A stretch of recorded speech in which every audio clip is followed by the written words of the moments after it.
अस्सलामुअलैकुम दोस्तों, मैं हूं आपका दोस्त मोहम्मद हाशिम।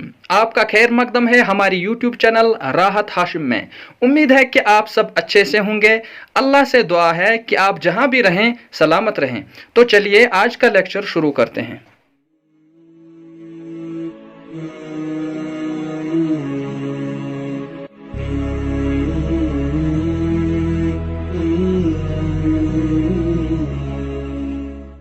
दोस्तों, आज के लेक्चर में हम तनवीन और नून साकिन के तीसरे कायदे के बारे में बात करेंगे, जो कि बहुत ही आसान है। यानी आज हम बात करेंगे इकलाब के बारे में कि इकलाब क्या होता है और इकलाब कुरान के पढ़ने में कैसे होता है। दोस्तों, इकलाब के लुग़वी माने हैं बदलना, यानी चेंज करना या रिप्लेस करना। मतलब एक चीज़ को दूसरी चीज़ से बदलने को इकलाब कहते हैं। और अरबी तजवीद में इकलाब के माने हैं नून साकिन और तनवीन में जो नून की आवाज़ निकलती है उस नून की आवाज़ को मीम से बदलकर गुन्ना के साथ अदा करना। अब यह नून की आवाज़ को कब मीम की आवाज़ से बदलना है, इसके लिए हमें एक हुरुफ याद रखना है और वो हुरुफ है बा। दोस्तों, इकलाब का कायदा आसान इसलिए है क्योंकि इसमें हमें सिर्फ एक ही हुरुफ याद रखना है और वो है बा, जबकि इख्फा में हमें 15 हुरूफ और इजहार में 6 हुरूफ याद रखने हैं। तो चलिए इकलाब के कायदे पर आते हैं। दोस्तों, इकलाब का कायदा हमें नूरानी कायदा की तख्ती नंबर 23 यानी 23 में मिलता है। यहाँ लिखा है कि तनवीन या नून साकिन के बाद बा आए तो नून को मीम से बदलकर गुन्ना और इख्फा के साथ पढ़ेंगे। इसको इकलाब कहते हैं। यानी नून साकिन व तनवीन के बाद अगर बा मुतहर्रिक आ जाए, ख्वाह एक कलमा में या 2 कलमों में, तो नून साकिन व तनवीन को मीम से बदलकर इख्फा और गुन्ना के साथ अदा करेंगे। मिसाल के तौर पर तन बुतु एक कलमा है और इसमें अगर हम गौर से देखेंगे तो इस नून साकिन के बाद बा मुतहर्रिक यानी पेश वाला बा आता है, इसलिए इसमें इकलाब होगा। यानी अब ये जो नून साकिन है इसमें जो नून की आवाज़ है उस नून की आवाज़ को मीम की आवाज़ से बदलेंगे। जैसे तंबुतु, यानी लिखा था तनबुतु लेकिन पढ़ना है तंबुतु।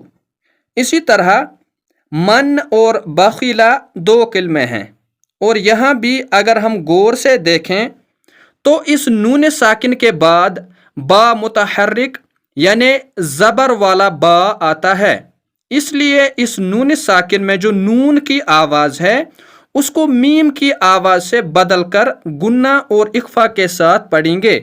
जैसे मम बखीला, यानी मन बखीला लिखा था लेकिन पढ़ना है मम बखीला।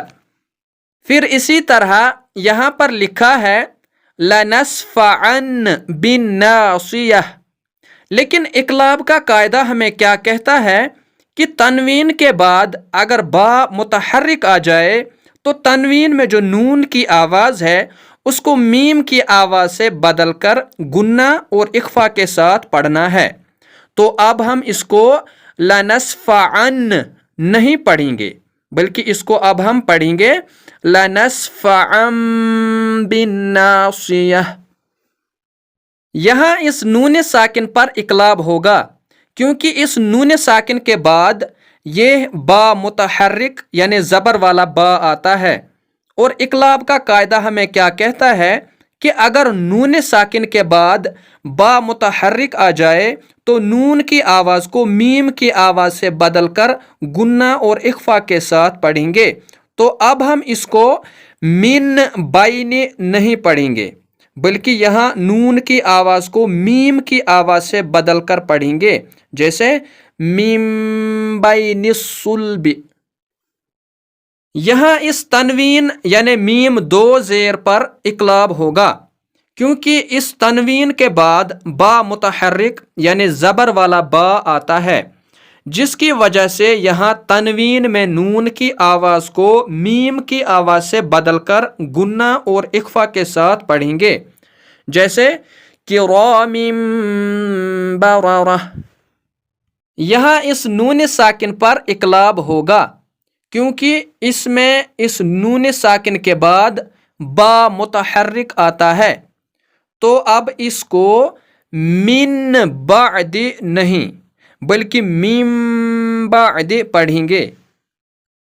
یہاں اس تنوین دو زیر پر اقلاب ہوگا، کیونکہ اس تنوین دو زیر کے بعد با متحرک آتا ہے، تو اب اس کو مطہراتن بأیدی نہیں بلکہ مطہراتن بأیدی سفرہ پڑھیں گے۔ یہاں اس نون ساکن پر اقلاب ہوگا، کیونکہ اس نون ساکن کے بعد با آتا ہے، تو اب اس کو بذنبہم نہیں بلکہ بذنبہم پڑھیں گے۔ یہاں اس تنوین یعنی دو پیش پر اقلاب ہوگا، کیونکہ اس تنوین کے بعد با آتا ہے، اس لیے اب اس کو خبیر بما تعملون نہیں بلکہ خبیر بما تعملون پڑھیں گے۔ یہاں اس تنوین دو پیش پر اقلاب ہوگا، کیونکہ اس تنوین کے بعد با آتا ہے، تو اب اس کو سمیع بصیر نہیں بلکہ سمیع بصیر پڑھیں گے۔ یہاں اس نون ساکن پر اقلاب ہوگا، کیونکہ اس نون ساکن کے بعد با آتا ہے، اس لیے اب اس کو لَيُنبَذَنَّ نہیں بلکہ لَيُنبَذَنَّ پڑھیں گے۔ یہاں اس تنوین دو پیش پر اقلاب ہوگا، کیونکہ اس تنوین کے بعد با آتا ہے، اس لیے اب اس کو علیم بذات الصدور نہیں بلکہ علیم بذات الصدور پڑھیں گے۔ یہاں اس دو پیش پر اقلاب ہوگا، کیونکہ اس کے بعد با آتا ہے، تو اب اس کو رجع بعید نہیں بلکہ رجع بعید پڑھیں گے۔ اسی طرح پھر لاسٹ میں یہاں اس تنوین دو پیش پر اقلاب ہوگا، کیونکہ تنوین دو پیش کے بعد با آ گیا، اس لیے اب اس کو رسول بما لا تہوی نہیں بلکہ رسول بما لا تہوی پڑھیں گے۔